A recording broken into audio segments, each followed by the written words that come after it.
datang kembali di channel Gen Populer. Bagaimana kabarnya hari ini?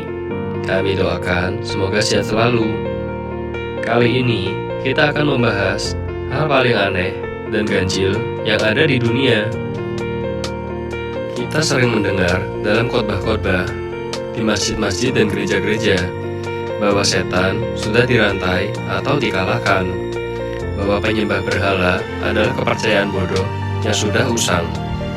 Padahal orang-orang paling kaya dan paling berkuasa di muka bumi adalah jemaat gereja setan dan penyembah berhala.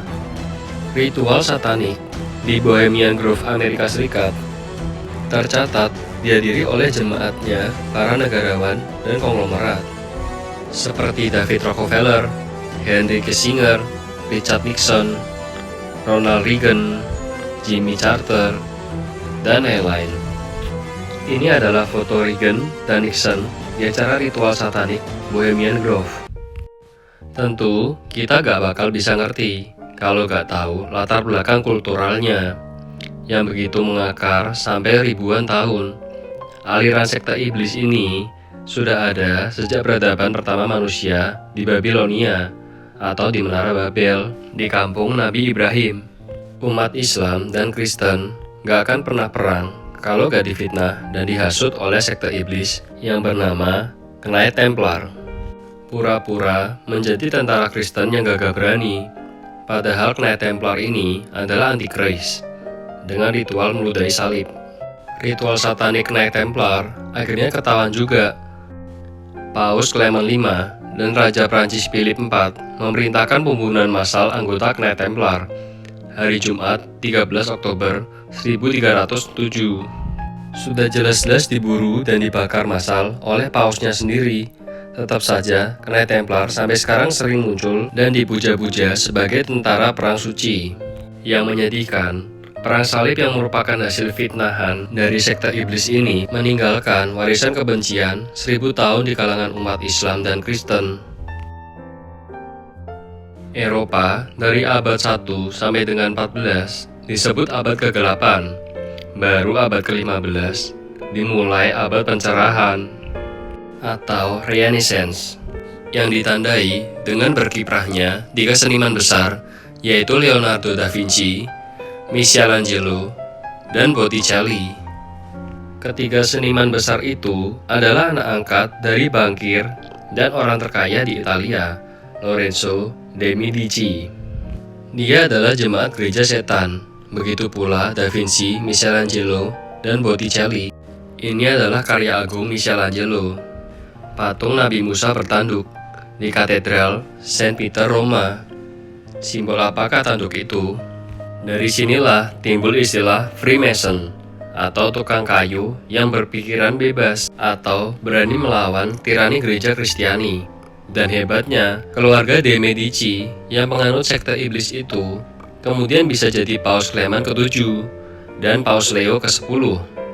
Ini penyusupan. Sejak zaman pencerahan Eropa itu, bisa dibilang semua raja, pangeran, dan para elit adalah anggota sekte iblis yang disebut Freemason. Mulai dari Mozart, Raffles, King William, King Edward, King George, dan para founding father Amerika Serikat seperti George Washington, Thomas Jefferson, Benjamin Franklin, dan lain-lain adalah anggota Freemason. Ini bukan fitnah atau hoax. Tercatat masing-masing itu dibaptis di gereja setan, yang mana Raffles misalnya dibaptis di gereja setan Lord G. de Frandescap di Surabaya tanggal 26 Juni 1813. Ini adalah gereja Freemason di Surabaya, tempat Raffles dibaptis. Jangan dipikir gereja setan adanya di barat doang. Di Indonesia, Singapura, dan Malaysia juga banyak.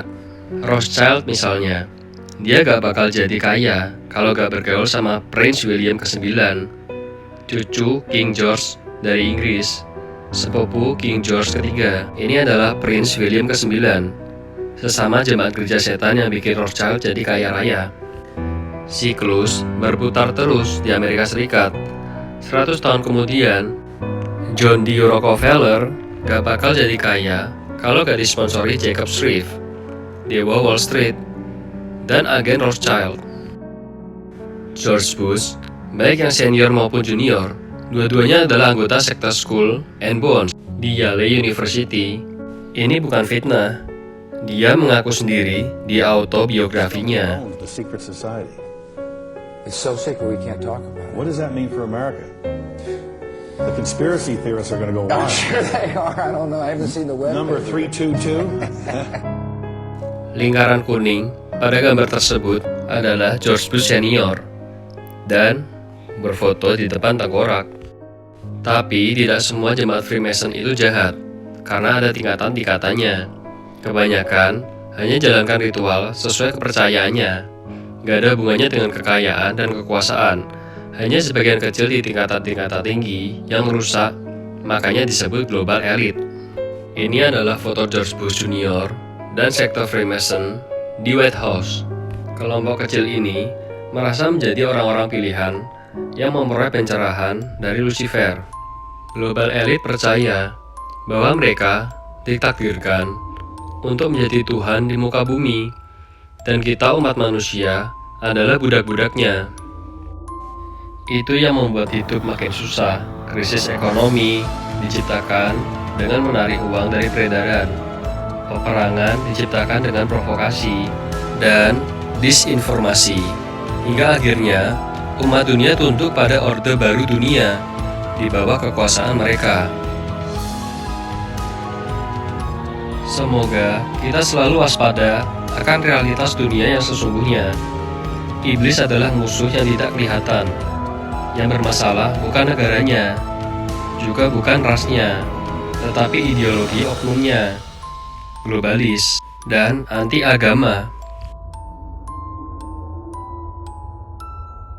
Kami rasa cukup dulu pembahasan kita kali ini. Sampai jumpa di episode selanjutnya. Terima kasih.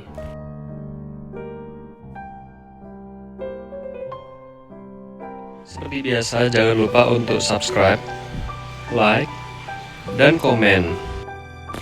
Dan jangan lupa untuk aktifkan lonceng, karena dengan Anda mensubscribe, Anda mendukung channel ini untuk terus memberikan informasi yang menarik dan bermanfaat lainnya. Terima kasih.